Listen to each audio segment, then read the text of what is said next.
Good afternoon. Thank you so much for joining us. I see people beginning to populate the room here. I'm going to give it a second so I can make sure that you all hear me nice and clearly.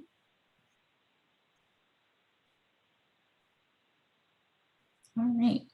So when you can hear me nice and clearly, go ahead and put your name and where you're joining us from in the chat box. And as I've mentioned on a couple of the sessions, make sure you address all panelists and attendees. Otherwise, you'll only be talking to us.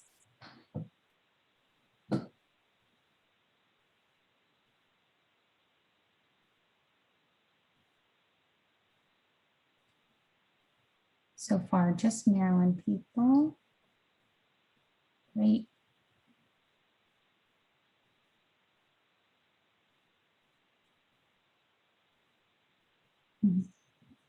Teaching skills that matter next week. Yes, great, Peg. It's a great little plug there. It's a free conference. If anyone wants to look that up, or I can put a link in the chat box. All right, New Jersey, wonderful. So as I mentioned, good afternoon. Hello, my name is Gina Davis, and I'm an education program specialist with the Maryland Department of Labor. I help to facilitate these PD efforts. So the more we know about how you feel about these conferences, and I'll launch a survey at the very end here for us, the more we can grow. But I was really excited to reach out to Sandy and Dani and have them come and present for us today. They are our peers with World Education, and they have these tremendous resources that bridge both personal and workplace skills, which all of our students can obviously benefit from. So I'm so glad that we have the ability to have them with us today. Before we get started, I'm going to go ahead and launch a poll so that we can see what your role is within your program.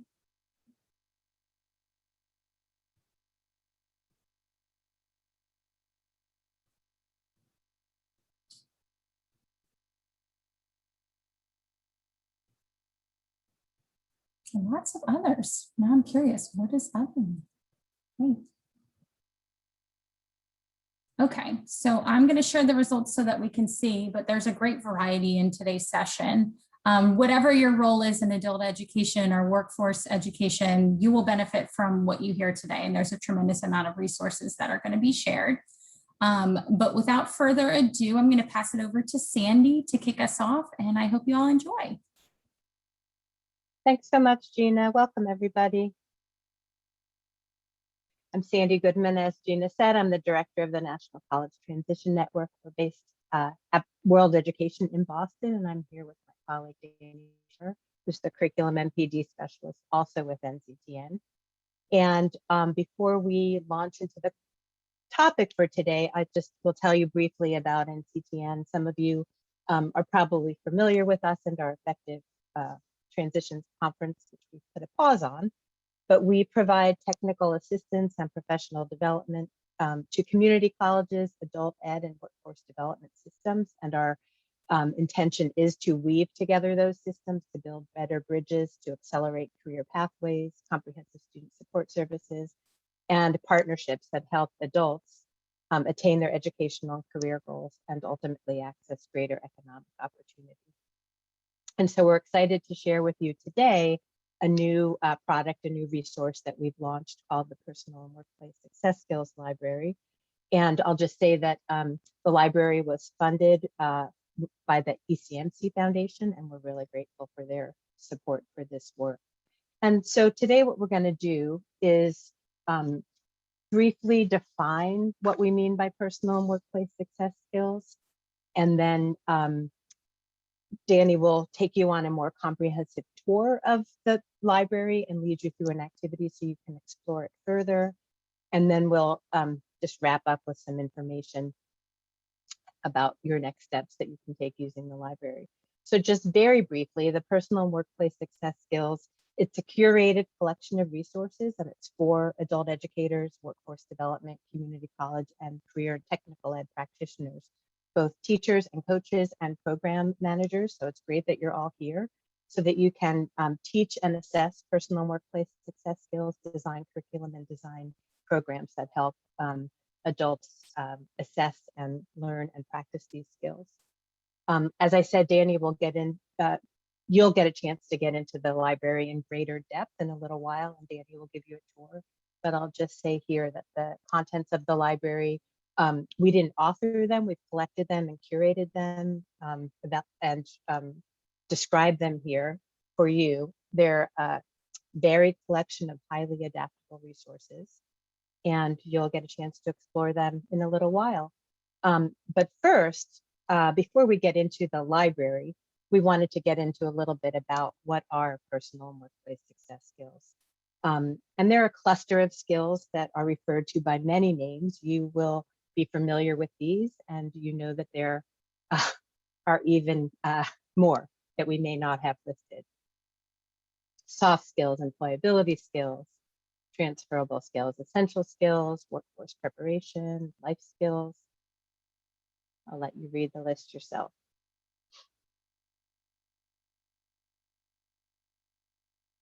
So there's no shortage of terms for these skills. And on one hand, we're not so concerned with naming and categorizing the skills as elevating the skills and getting them out there for students to learn and master. But at the same time, we did choose a new term, personal and workplace success skills, because we think that it's important to recognize that these skills are personal and that they are also really important in the workplace, but that they are transferable skills that are not just critical for finding employment and advancing in a career pathway, but they're also lifelong learning skills. They are skills we need to use in our personal lives, in our community and family lives, and they enable us to be resilient and adaptive in ever-changing situations and in an ever-changing labor market.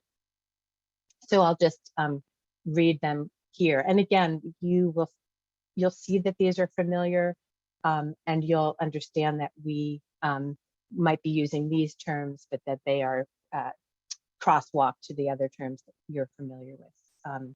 So we called personal and workplace success skills this set: communication, leadership and initiative, self-management, navigating and using information, critical and creative thinking, digital literacy, teamwork and collaboration, respecting differences, adaptability and flexibility, and emotional intelligence. And just to take another minute to center ourselves on these skills and where they live in our lives, we're going to take a minute to do a reflection activity in Padlet. And Dani will put the link to Padlet in the chat. Oops, sorry about that.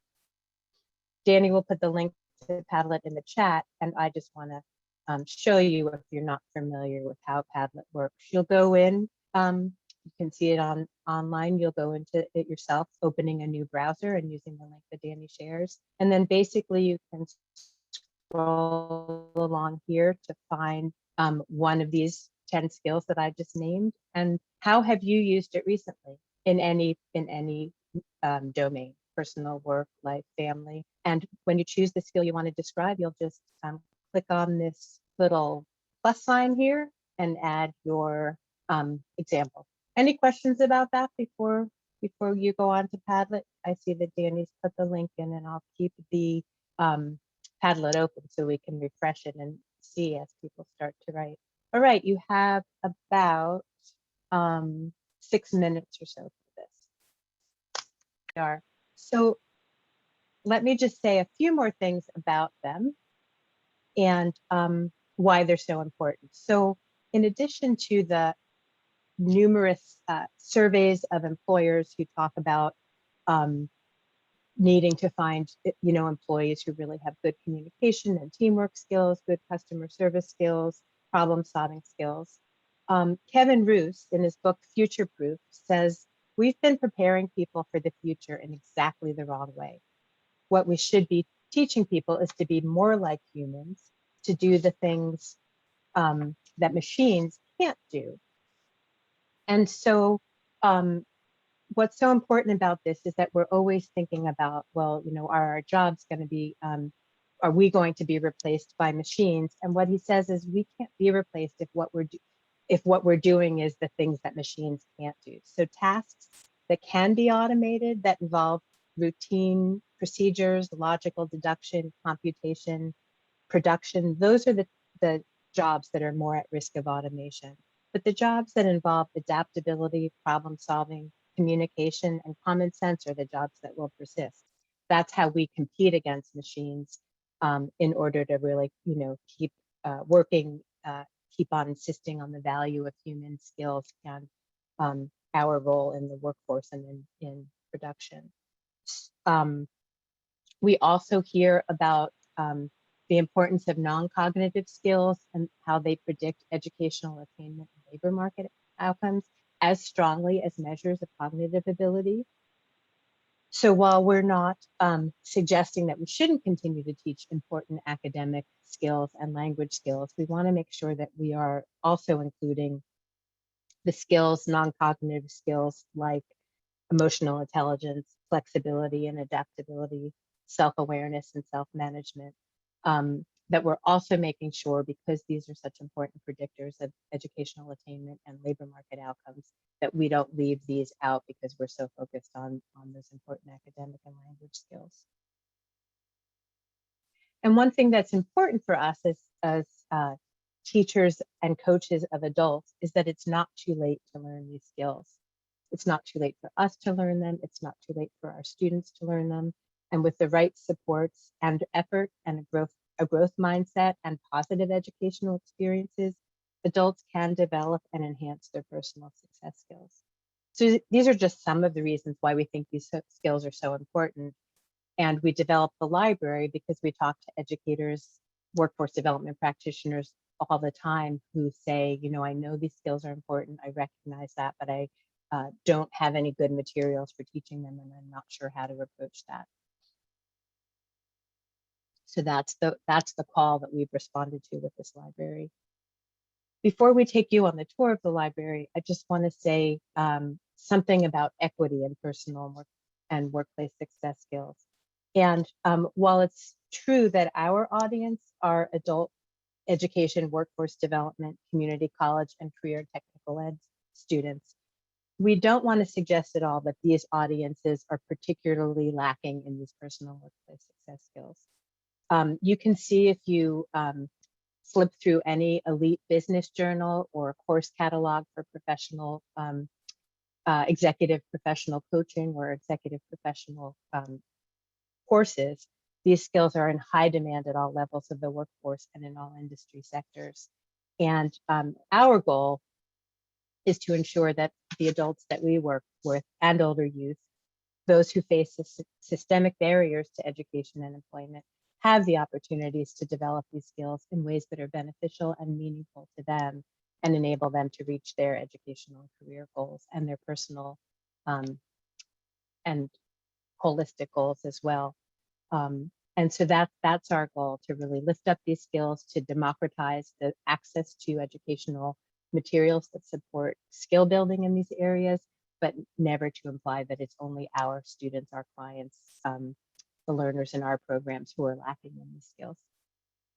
So with that, I'm going to pause a minute and pass the baton on to Dani, who's going to take you on a tour of the library. Great. Okay, so is my voice coming through loud and clear? Yeah. So we are hoping and expecting that you would walk away from this session and spend time on your own looking through the resources in this new library.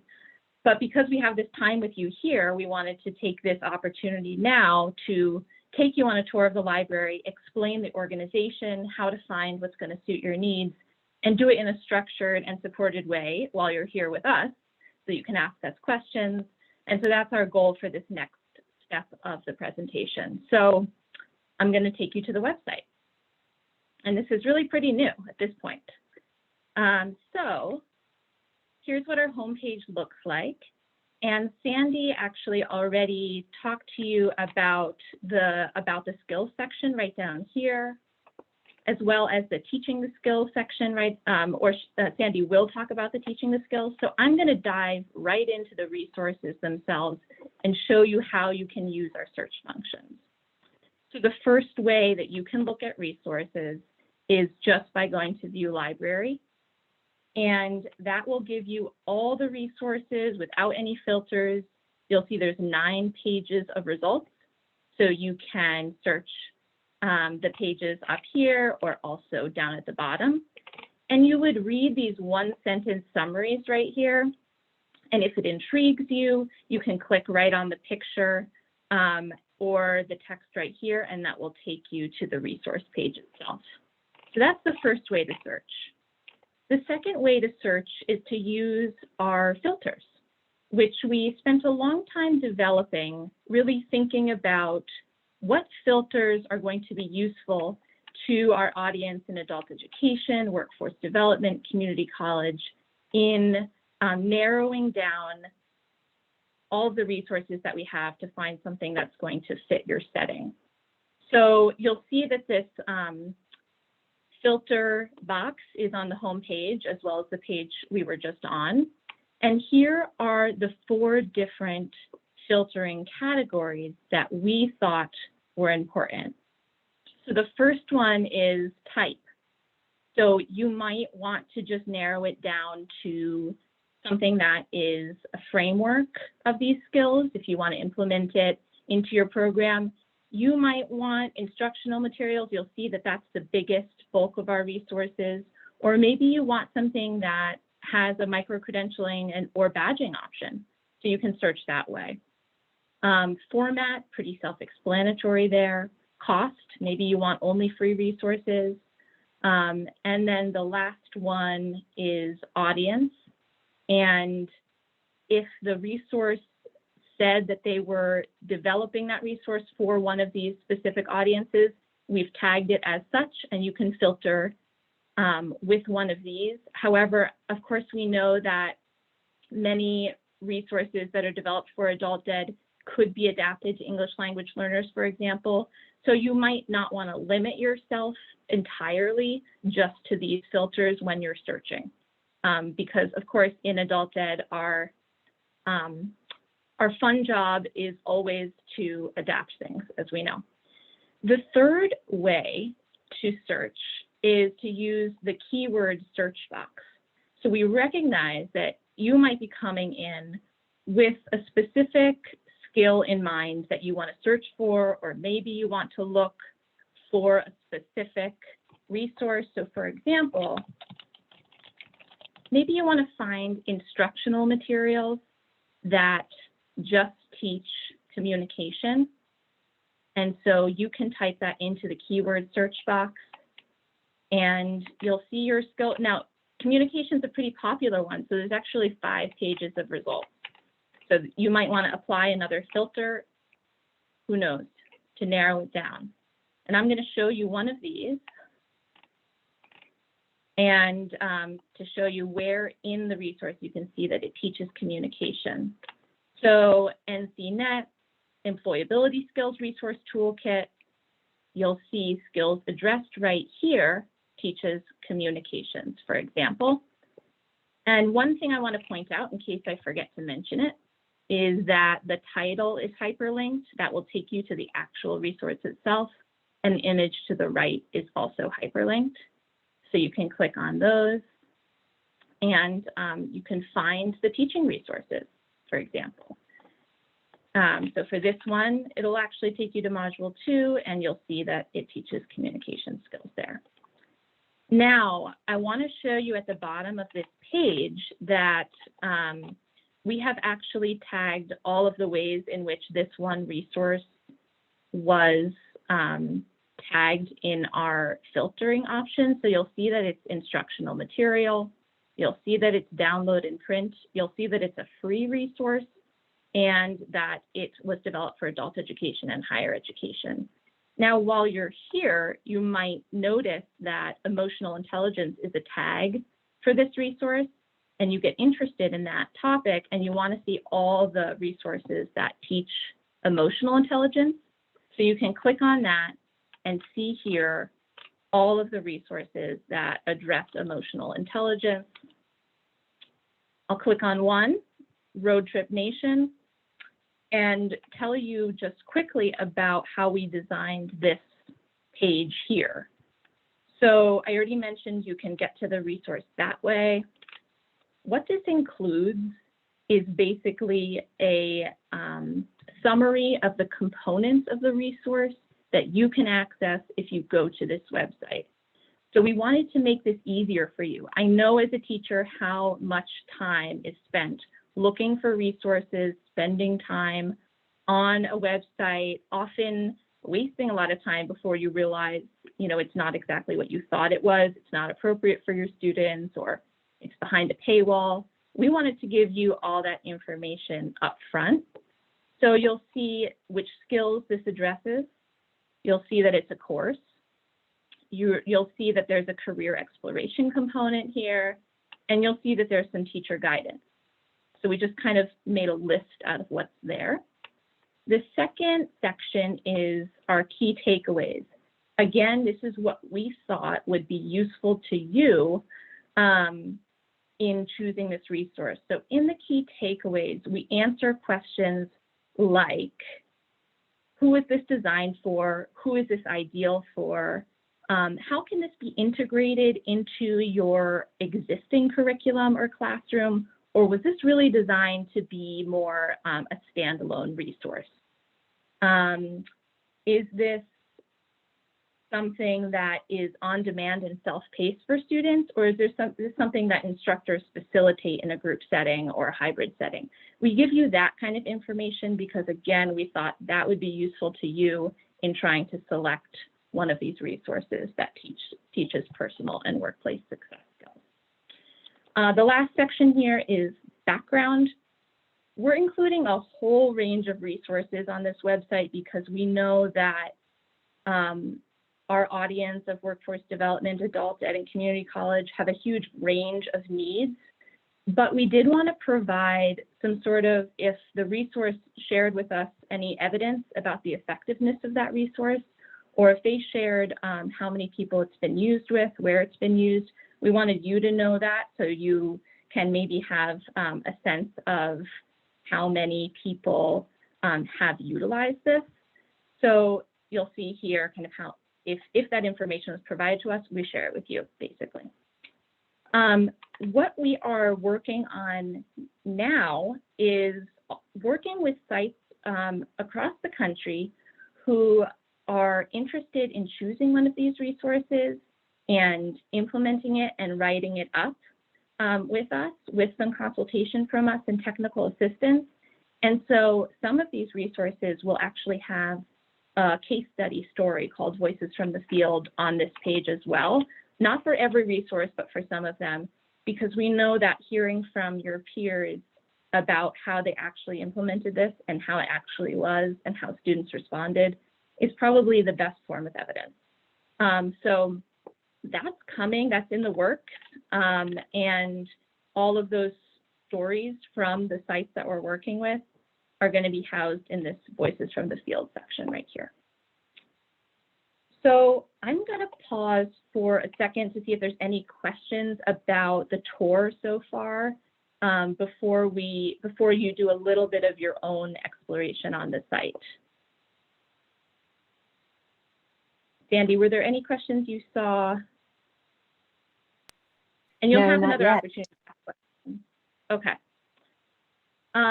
So I just talked about this working with the different sites across the country. So I want to show you, we're going to use the scenarios from people we're working with to have you do a little exploration yourself. So I'll go back to the PowerPoint. So these are 3 scenarios of 3 different sites that we're currently working with. And what I want you to do right now is just take a minute to read these, and then you'll do a little bit of your own exploration. This is not breakout rooms or group work. You'll just do a little touring around the site on your own. So take a minute to read the 3 scenarios and pick the one that's most likely to, that's most like your own scenario, or most like something you would be looking for. And once you have your number, maybe just jot it down on a piece of paper so you know which scenario you're going to choose. So I'll just be quiet for a second as you choose one.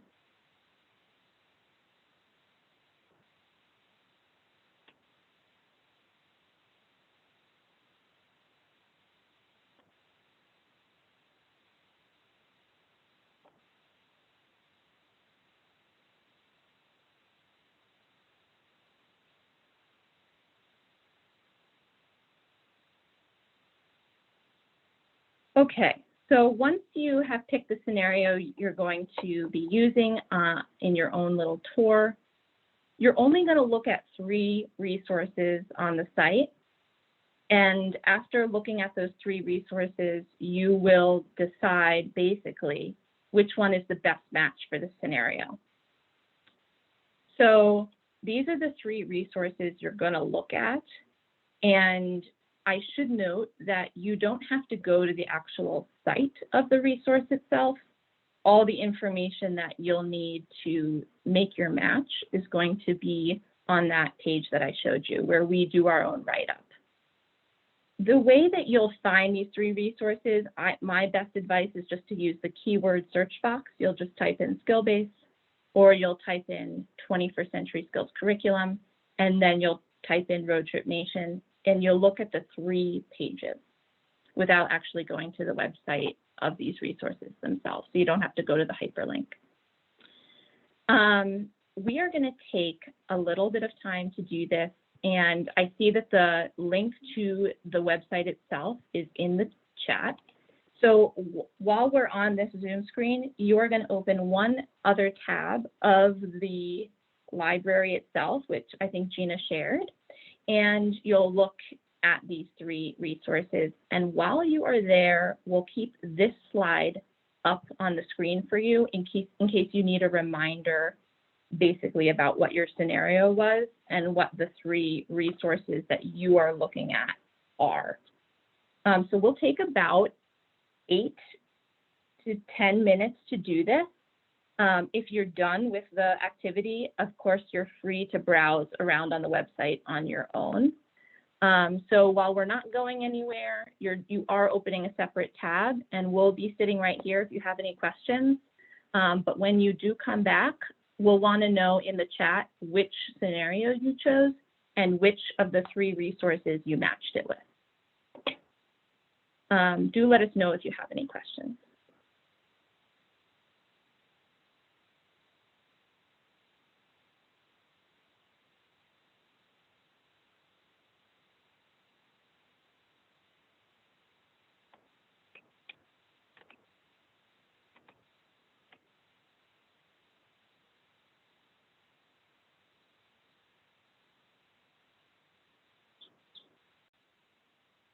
I'll know that you're back when you put into the chat the scenario that you picked and the resource that you paired it with. So I'll know some people are back when I start to see something in chat. Now, this activity was really about, making sure you're fully confident of how to search on the website, how to understand the pages, and how to read them. So it would be great if some of you also shared what tipped you off in the description of the resource on the page itself that allowed you to pick that one. So let's say you had scenario number 3 and you picked Road Trip Nation or something like that. What was it in the description that tipped you off that it would be a good match? So I'll know people are back. I'm starting to see some chats. Thank you. I see from Alexandra, I picked scenario 1. Thank you. And then tell us why for some of you. Charlotte, thank you. So Charlotte's interested in using this material in Canvas Learning Management System and the micro-credentials. Kimberly chose Road Trip Nation to match with choice number 2. And Kimberly, you could tell us maybe what tipped you off that Road Trip Nation be a good match for choice number 2. And yeah, Emma, exactly. So the micro-credentials was a big tip-off, right? Because scenario number 1, they wanted to be able to give students badges. Yeah, Alexandra, exactly. The assessment component and the micro-credentials component. And Road Trip Nation for number 2, because of the transferable skills, good for coaching and scenario practice, right? So we said in scenario 2, ideally can be used for individual advising or facilitated group work. And oops. Oh. Yep, the career exploration component of Road Trip Nation, exactly. All right, this is great. So, you know, it's clear then that the write-ups for these descriptions is helping you to make good selections. And Jess said, I selected option 2, Road Trip Nation, good match because of the self-exploration, and it's good for individuals and groups. So you can see the range of resources here, and you can see the range of scenarios that can be catered to. Basically, if you dig deep enough and if you read those descriptions. So thank you so much for participating in that. Peg says skill-based is self-directed, so it fits with the description of number 3. That's exactly right. So students are self-directed on skill-based. I mean, it can be facilitated in some way, but it's set up to be self-directed, so students would need higher digital literacy skills to do that. And I think with that, Sandy, I'm going to turn it back over to you.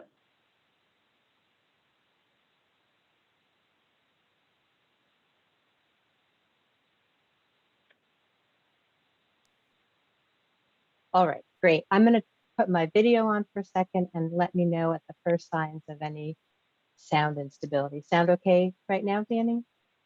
Yeah. Yeah, okay, good. I just wanted to be able to say hi to everybody since we can't see you. I felt like we could at least have some human faces here. So, you had a chance to take a tour of this awesome collection of resources and start to think about, understand how you might use your own situations and scenarios and goals and audience to identify resources that would work for your needs and for your learners' needs. And now I just want to say a few things about our approach to using the resources and to teach the skills. Again, whether that's in a group setting or in an individual coaching or coaching or advising setting, whether it's in a short-term kind of workshop in adult ed or workforce development, or whether it's in a more in-depth educational setting, you know, semester long or cycle long.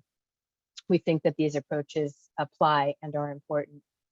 And so one key approach is to just be transparent and explicit about the skills that you're teaching and why you're teaching them and why they're important in so many domains in our lives. And also even to engage students in talking about where they use them, just as we did, and how they use them in their day-to-day lives. We think it's important to give students a chance to self-reflect on their skills, to think again about how they use them, but also where they think they're strong, where they think they could grow and learn to use these skills better, and you know, to give opportunities for reflection and assessment in that context. We think it's important that these skills be taught contextually and that they're applied to multiple situations. So again, since we think that these skills are important in multiple domains, we recommend that you give students a chance to identify them and practice them and apply them in a workforce scenarios, workplace scenarios, home scenarios, family scenarios. And one, because that's important for them to really recognize the skills that they have, the skills that they're growing, but also because that application in multiple domains and multiple contexts also really helps with transfer and integration of those skills in a real and meaningful and long-lasting way. Remember when we did that sort of cascade of terminologies, one of the terms for these similar set of skills is workforce preparation activities, as identified in the Workforce Innovation and Opportunity Act. And as you know, in integrated education and training programs like Maryland's My Best, workforce preparation activities are a set of one of the 3 kinds of skills that should be taught: workforce preparation, academic skill building, and then the occupational skill training. So we hope that you will share the library resources with your My Best partners, with your workforce partners, with your occupational training partners, and your own instructors, and really see them as an aid to strengthening your own integrated education and training programs. It's important to recognize that these skills are overlapping and mutually reinforcing. So of course, like with so many pedagogical approaches, you have to kind of tease out and isolate concepts and skills in order to really kind of lift them up and learn them and recognize them. But ultimately, our goal is for them to be integrated into practice, but also integrated with each other. So although we name the 10 skills, it's rare that you will find a resource or a learning activity that isolates just the one skill. And instead, we encourage you to, again, think about how they interact and also be transparent about that with students. So for example, we talk a lot about teamwork and collaboration. And of course, to be a good team member and to collaborate, you also need to have good communication skills, effective communication skills. You want to have a certain amount of self-awareness, of emotional intelligence to pick up on the cues around. And also, certainly you want to be able to self-manage so that for me, that example is not interrupting, not taking too many of my turns, being aware of, am I listening more than I'm speaking? So that's an example where there's not just teamwork and collaboration and isolation from the other skills. And I'm sure you could think of many other examples of how the skills are overlapping and mutually reinforcing. And then again, of course, through all of this, like with any skill development, it takes practice, practice, practice. So that's why having multiple contexts and having opportunities to be transparent and explicit is so important, so that we're really incorporating, practicing these skills all the time, often and always. So those are, just a few of our recommendations. And I know somebody mentioned the Teaching Skills That Matter conference, and Teaching Skills That Matter certainly is one of the resources that's in our library. And it's also a great resource for kind of thinking about the pedagogical approaches to contextualization, as well as the skills themselves. So we wanted to take a few minutes before we wrap up, just to ask you to stop and pause and think about how you had a very little bit of chance to explore. You watched Dani give you a tour and show you how to navigate, and you had a chance to explore at least 3 resource descriptions, and some of you may have gone on to explore other things. Take a few moments now and just based on those few minutes of experience, think about what you're curious to explore further, and also how you can use the Personal Workplace Success Skills Library in your work.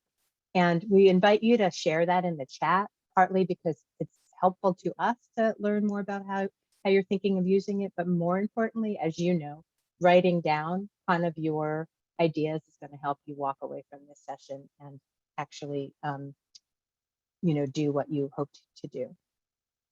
So take a few minutes there.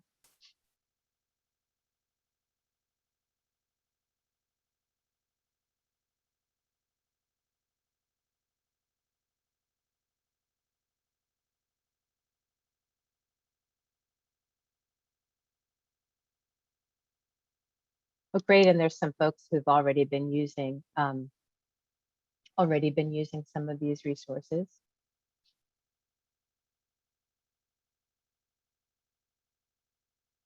And it sounds like some of you have identified some new resources that you weren't aware of before.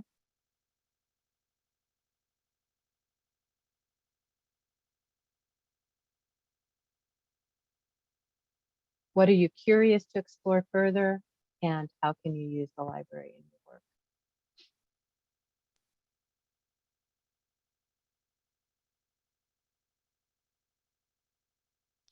You are curious to explore transition lessons that can be easily integrated into the adult ed class.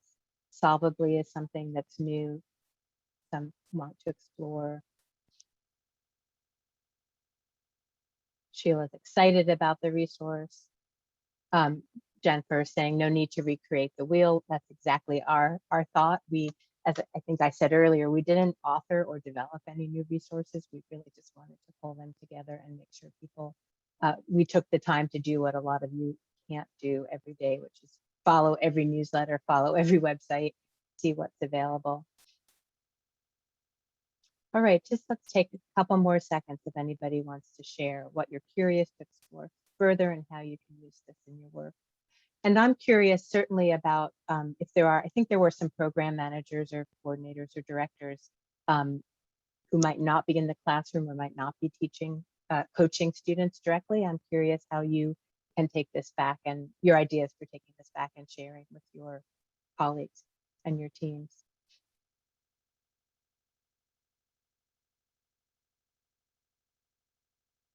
We want this library to save time. As some of you have mentioned, and Dani, you know, as a teacher really wanted to be able to create something that she would want to go to save her time. All right, so I want to just take a few minutes to tell you a little bit about a few more things, and then also we can take some questions if any remain. So Dani mentioned earlier that we are pulling together voices from the field, and that will be another great tool to go along with the library so that you can see how did real people in real situations use these resources and how did their students respond? How can I get ideas for how to use this? And right now we're developing resources. We're developing the voices from the field, and we invite you, if you're interested in pursuing this idea, to find out more about how to participate in a case study. And we will share a link in the chat with you that can get you directly to the page that Dani showed, which is information about voices from the field, case study participation, and what it involves. And basically you get free technical assistance customized to your particular setting and your particular learners and your particular program design and goals. Dani or another colleague, Kathleen, will help you think about and choose resources, one, maybe two, pair it together, and help you develop a plan for how you're going to implement them over a period of time that you define based on your program design. And then they support you as you implement your plan and keep a log to reflect on what went well, what, how students responded, how you incorporated the material into other material. And then we interview you and write a case study. So you get that free technical assistance, you get that support, and also $2,500 for completing that process. And so if you're interested, like I said, there's Dani will share the link, and it's basically a Google form that gives us no commitment from you, but initial information about your program and your goals and what you're doing now already, so that Kathleen and Dani can think about what might work best for you as they consult with you and help you develop the plan. So these are just a few examples we don't have these voices from the field up yet on the website, but they're developed. And here's an example. Work Ready You at Dallas College will be featured in a case study. They use two resources, Core Score and Road Trip Nation. And here's what a participating student said about Core Score. The healthcare survey was very realistic with questions based on a day-to-day basis in the work field. I'm currently a CNA, and this was an eye-opener and refresher in one. Thank you for this opportunity, they said. And we write a whole couple of paragraphs about how the teacher used the resource with whom, and but this is a quote from that. 4 Oak Cliff is also in Dallas, and it's another case study that we'll feature, and they used the Learn to Earn toolkit. The GED math prep instructor described Learn to Earn toolkit as empowering and motivating for students, and even those who'd been out of school for many years, which is many of our adult learning students. And the instructor said, students are engaging more on this platform than any other we are using. I think the badges and the choice of reading levels really keeps them going. I will continue using this in upcoming classes.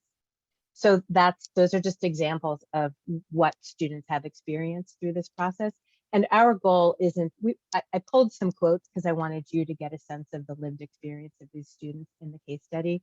Our goal isn't to create quotes, promotional quotes for any one resource.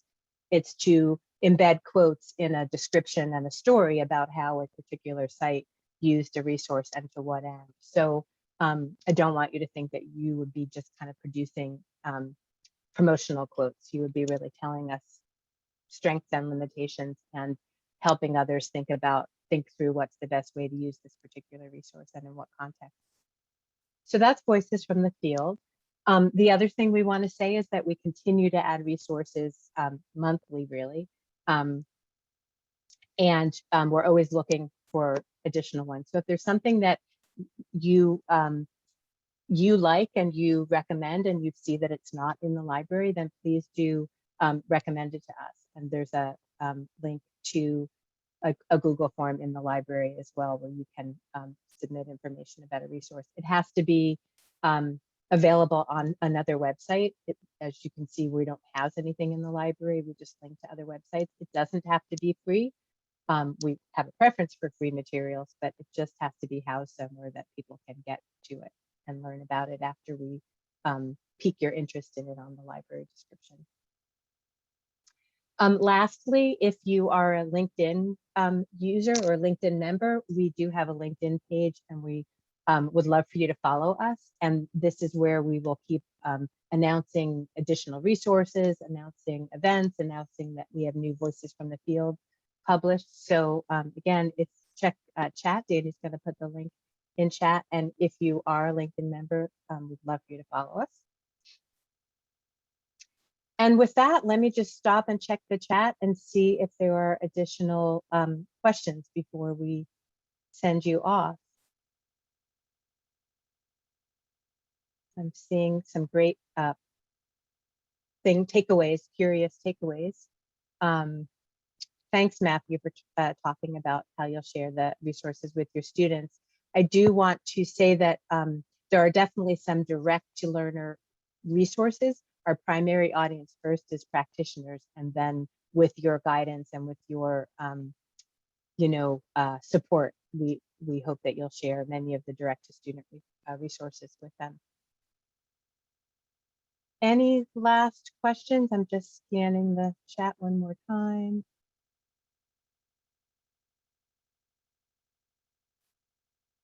Gina, anything that you want to say to send people off or remind them of the rest of the conference schedule or anything? Yes, absolutely. First off, I want to say thank you to Dani and Sandy. You guys are a tremendous wealth of information, and I think that this is going to be really, really helpful to our practitioners here in Maryland. So thank you so much for your time.